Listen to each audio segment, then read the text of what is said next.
بسم الله الرحمن الرحيم كلين سجن ما وجين عبدين ننجرا دالت جرين إنما تسلكاوم بريهو غمچو سنيفاتو بريهو غيان اتلكاوت guyyan darbe seenaa taasisee kan har'aa kan kee jirtu kan taasisu jechuudha.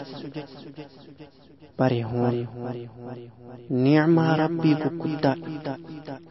Barihuun yeroo barakaan keessa facaafamtuu fi yeroo barakaan barii gaarii isiniif haa ta'u. Ummanni muslimaa barihuu gammachuu, barihuu ibaadaa, barihuu hasanaatiin keessatiin karraahaan kan kananii isiniif haa taasisu. Isiniin jechaa kaleessi seenaa ta'e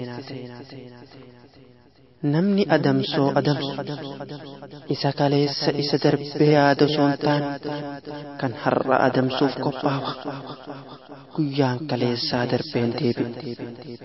Guyyaan har'a barii kan gaarii kan qananiif kan gammachuu siif haa ta'u jecha ibaadaa fi zikrii rabbii baay'isaa. Hunda muslimaa rabbi gammachuu keessa sin haa jiraachisu. Assalaamu alaykum.